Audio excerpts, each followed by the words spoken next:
Hello guys, today we will discuss the chapter 6 life process. Let's get started. How do we tell the difference between what is alive and what is not alive? मतलब हम कैसे define करें किसी चीज को alive है कि नहीं या फिर वो जिंदा है कि मरा हुआ है? If we see a dog running or a cow chewing cud or a man shouting loudly on the street, we know that these are living beings. What if the dog or a cow or the man were asleep? We would still think that they were alive. But how did we know that? अगर हम किसी dog को कुछ खाते हुए देखते हैं फिर किसी इंसान को चिल्लाते हुए देखते हैं तो हमारे माइंड में अजम्पशन आ जाती है कि वो अलाइव है। बट क्या अगर वो डॉग सो रहा हो और ह्यूमन सो रहा हो तो हम क्या सोचते हैं? तब भी हम सोचते हैं कि वो जिंदा तो है, क्योंकि उसकी ब्रीथिंग हो रही होती है, उसके चेस्ट मूवमेंट हो रहे हैं, तो हम वो देख के ही ऑब्जर्व कर लेते हैं कि ही इज अलाइव और वो जिंदा है। What about plants? How do we know that they are alive? We see them green, some of us will say. But what about plants that have leaves of color other than green? They grow over time, so we know that they are alive. Some will say, in other words, we tend to think of some sort of movement, either growth related or not, as common evidence for being alive. So हम plants को कैसे कहें कि वो alive है? Basically हम plants, कुछ लोग कहेंगे कि हम ग्रीन, अगर वो प्लांट्स के लीव्स ग्रीन है, स्टेम ग्रीन है तो वो अलाइव है। बट दुनिया में बहुत सारे प्लांट्स हैं, मिलियंस ऑफ प्लांट्स हैं जिनके ग्रीन लीव्स नहीं होती, डिफरेंट कलर्स के होते हैं, लाइक ब्राउन, रेडिश। और स्टेम भी सारे की ग्रीन नहीं होती, डिफरेंट कलर्स की होती हैं। तो क्या वो अलाइव नहीं है? वेल यस, वो भी अलाइव है।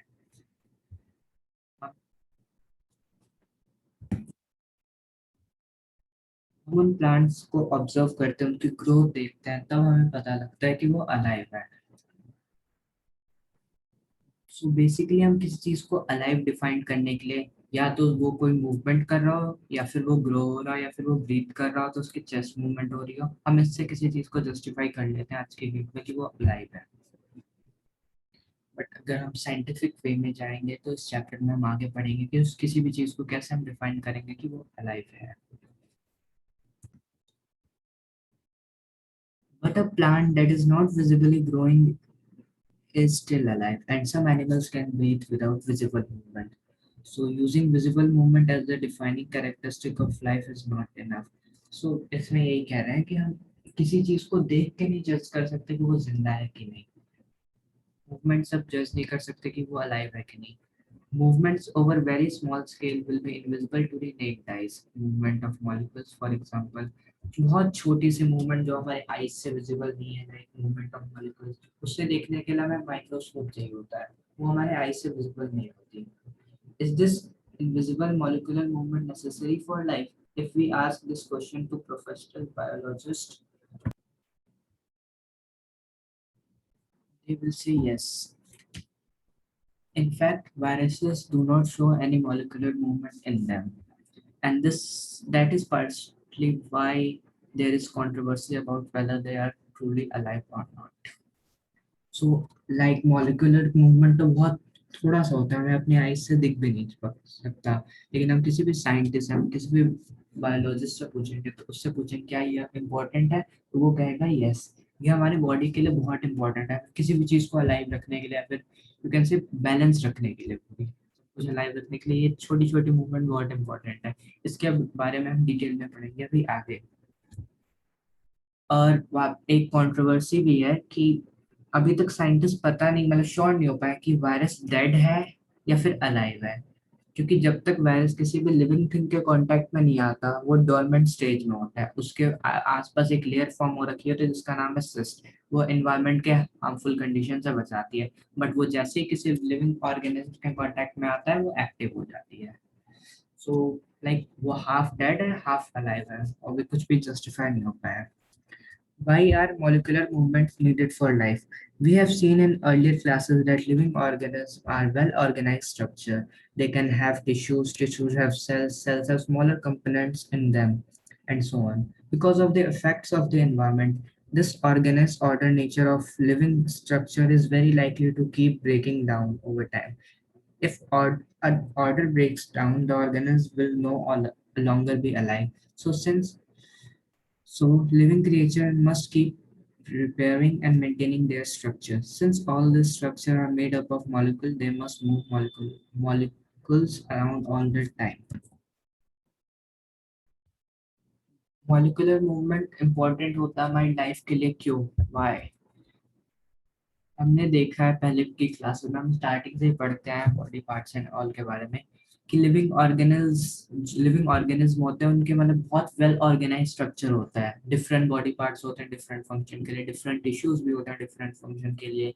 They can have tissues have cells have smaller components in them and so on. Because of the effects of environment, this organized order nature of living structure is very likely to keep breaking down over time. So वो basically tissues cell से बने होते हैं, cell smaller component से बने होते हैं and so on. लेकिन आजकल एनवायरनमेंट के इफेक्ट से, एनवायरनमेंट के हार्श इफेक्ट से, जैसे like hot conditions, cold airs, industry condition, ये डैमेज होते रहते हैं,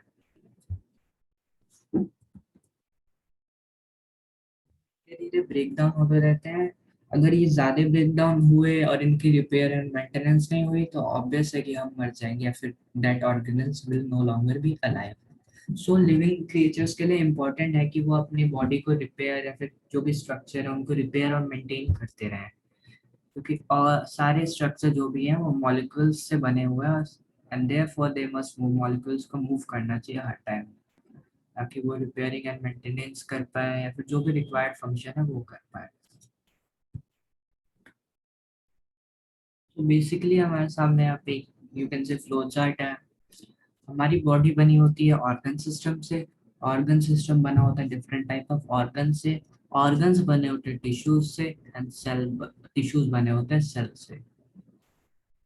सो ये हमारी बॉडी, कैसे हमारी बॉडी बिल्डअप होती है वो कह सकते हैं. पहले सेल बने, सेल ग्रुप हुआ टिश्यू बने, टिश्यूज ग्रुप हुआ ऑर्गन्स बने, ऑर्गन ग्रुप हुआ ऑर्गन सिस्टम बने, और ऑर्गन सिस्टम ग्रुप हुए तो बॉडी बनी.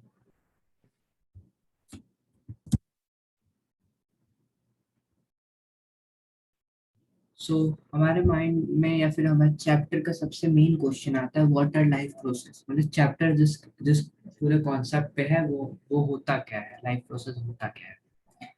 The maintenance function of living organisms must go on even when they are not doing anything particular, even when we are just sitting in class, even if we are just asleep. This maintenance job has to go on. The process which together perform this maintenance job are life process. So हमारी body को हर time maintenance या फिर हर time मतलब maintain करके रखना चाहिए, चाहे हम सो रहे हैं या फिर कोई फंक्शन कर रहे हैं, हर टाइम मेंटेन होनी जरूरी है body. The maintenance job has to go on, her time maintenance job होना चाहिए. The process which together perform this maintenance job, मतलब वो जो जितने भी प्रोसेस हैं जो इस पूरे मेंटेनेंस जॉब को, बॉडी की मेंटेनेंस जॉब को परफॉर्म करते हैं एक साथ, उसको कहते हैं life process. Since these maintenance processes are needed to prevent damage and breakdown, energy is needed for them. This energy comes from outside the body of the individual organism.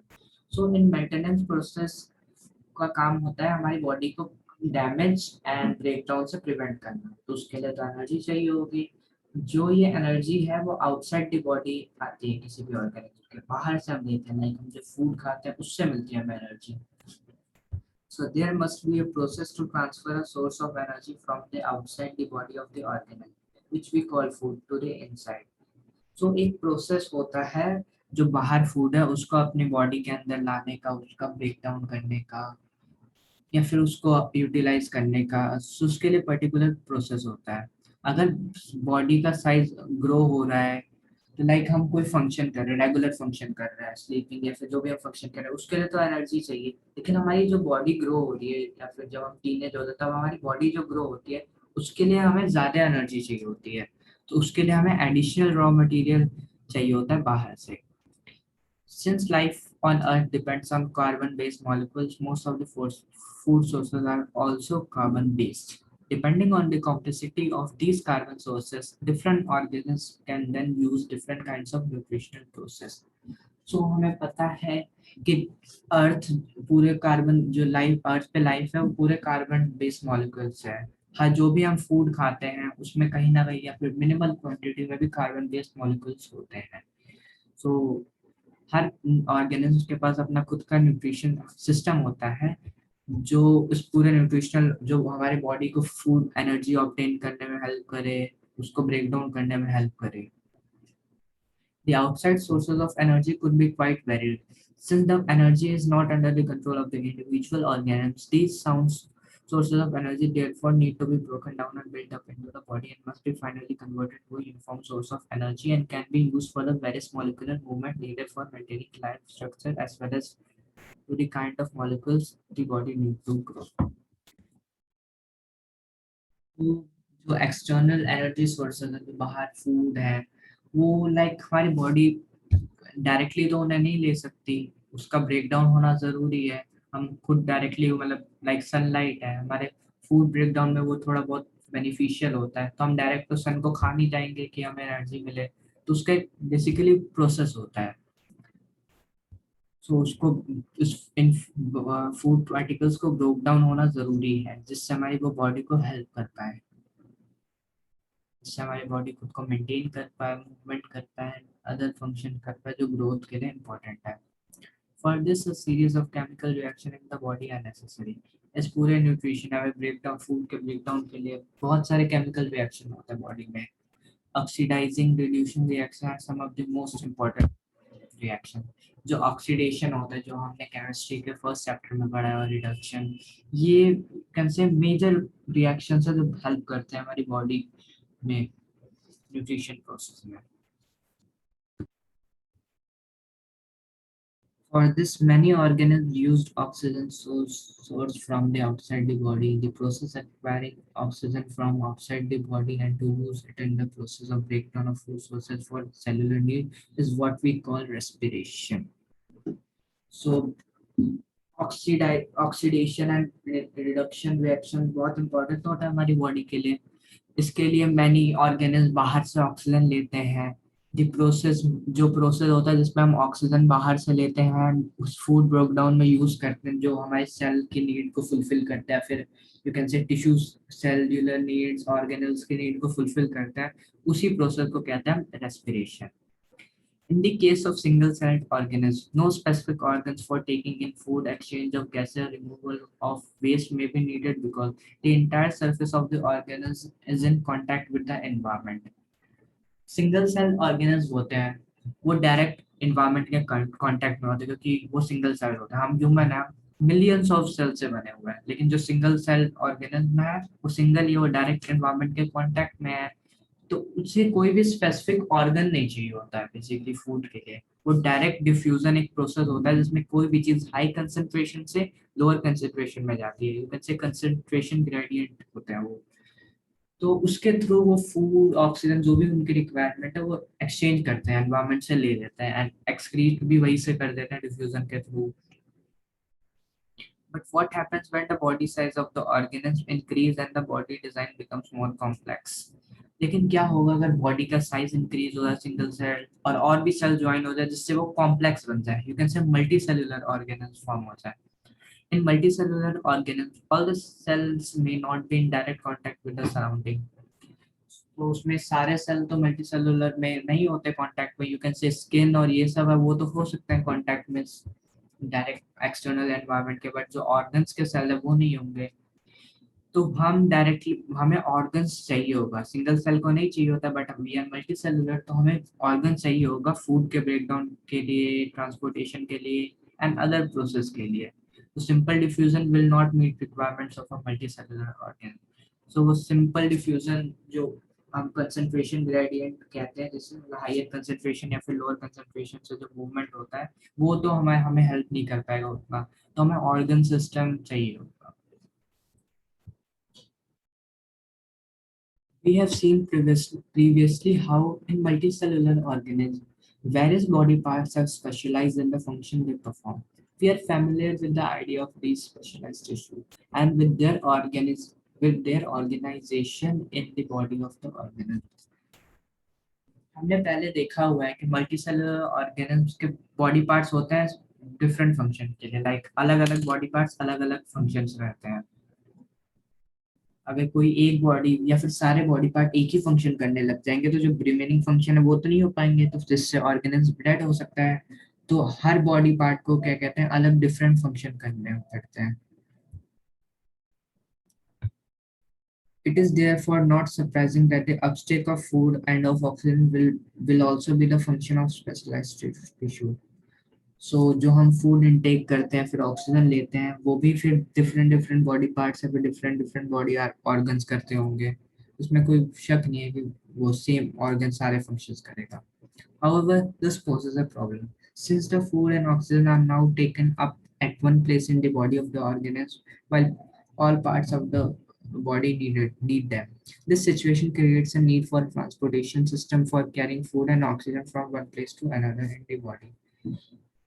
So यहाँ पे एक प्रॉब्लम आ जाती है हमारी body के अंदर कि सा लाइक जो फूड एंड ऑक्सीजन वाला फंक्शन है या फिर एनर्जी ऑब्टेन करने वाला, वो कोई बेसिकली एक ऑर्गन या फिर दो तीन बॉडी पार्ट कर रहा है.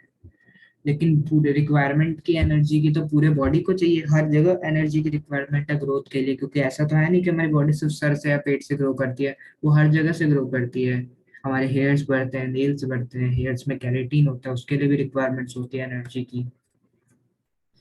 सो इसके लिए मतलब एनर्जी हर जगह डिस्ट्रीब्यूट करने के लिए बॉडी में हमें चाहिए होगा transportation system for carrying food oxygen from one place to another in the body. Okay, तो हमें ट्रांसपोर्टेशन भी चाहिए होगा बॉडी में. When chemical reaction use the carbon source and the oxygen for energy generation, they create byproducts that are not only useless for the cells of the body, but could even be harmful. Their waste byproducts are therefore needed to be removed from the body and discarded outside by a process called excretion. सो हमने discuss किया था कि जो भी हमारा food होता है, मतलब पूरा फूड जितने भी फूड उसमें किसी थोड़ी सी क्वांटिटी में भले, लेकिन थोड़ा सा कार्बन मॉलिक्यूल्स होते हैं जो हमारी जब रिएक्ट करते हैं तो हमारी बॉडी के लिए जो बाई प्रोडक्ट्स आते हैं उसके हार्मफुल होते हैं. तो बॉडी से इन बाई प्रोडक्ट्स को रिमूव करना भी इम्पोर्टेंट है. तो इस waste the removal of waste of our body is called excretion. हमारी बॉडी के वेस्ट को निकालने वाला जो प्रोसेस होता है उसका नाम होता है एक्सक्रीशन. एक्सक्रीशन लाइक हम जो वॉशरूम करते हैं, यूरिन निकलता है हमारी बॉडी से, या फिर जो स्वेटिंग होती है, इसमें पूरा एक्सक्रीशन ही होता है. हमारी वो सारा वेस्ट प्रोडक्ट होता है जिसे हमारी बॉडी को रिक्वायरमेंट नहीं है, वो बाहर फेंक रही है उसे. इस प्रोसेस को कहते हैं excretion. Removal of waste of the body is called excretion. Again if the basic rules for body and in multicellular organisms are followed, especially a specialized tissue for excretion will be developed, which means that transportation system will need to transport waste away from the cells to the excretory tissue. तो multi cellular organism में waste formation होगा इस reaction से, या फिर जो भी हमारे अंदर वेस्ट फॉर्मेशन होगा उसके लिए भी हमें स्पेशलाइज ट्रांसपोर्टेशन सिस्टम चाहिए होगा जो इस वेस्ट को जो हमारे एक्सक्रीटरी ऑर्गन है उन तक पहुंचा पाए, एक्सक्रीटरी बॉडी पार्ट्स तक.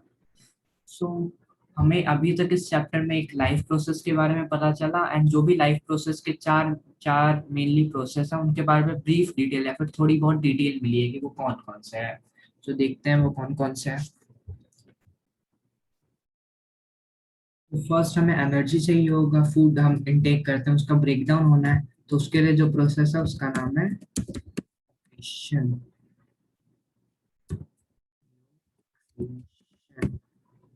फिर सेकंड प्रोसेस होगा जो ऑक्सीजन हम लेते हैं, रेस्पिरेशन, जो हमने पढ़ा था कि ऑक्सीजन का इनटेक और जिससे वो फूड को ब्रेक डाउन कर पाए ऑक्सीजन, उस प्रोसेस का नाम है respiration. फिर सेकंड जो हमारे बॉडी में वेस्ट प्रोडक्ट फॉर्म होगा केमिकल रिएक्शन से, उसका भी डिस्पोजल इम्पोर्टेंट है, बॉडी से बाहर निकालना है. The removal of waste product. Second transportation, जो भी एनर्जी फॉर्म हुई या फिर जो भी वेस्ट प्रोडक्ट है वो सिर्फ एक ऑर्गन में तो रहेगा नहीं, वेस्ट प्रोडक्ट को जो एक्सक्रीटरी ऑर्गन है उन तक पहुंचाना है, एंड एनर्जी जो भी है वो हमें हर ऑर्गन तक पहुंचाना है क्योंकि पूरी बॉडी को ग्रोथ की जरूरत है.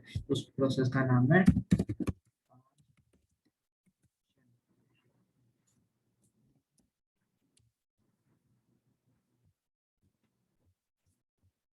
So,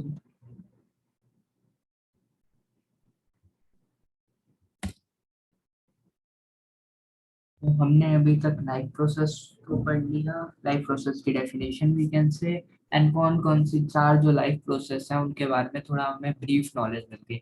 अब हम इस चैप्टर में उनके बारे में डिटेल्स में पढ़ेंगे और प्लांट्स एंड एनिमल्स के लाइफ प्रोसेस में काफी डिफरेंस होता है। तो हम प्लांट्स एंड एनिमल्स के दोनों के लाइफ प्रोसेस डिफरेंट डिफरेंट होते हैं, वो हम पढ़ेंगे आगे।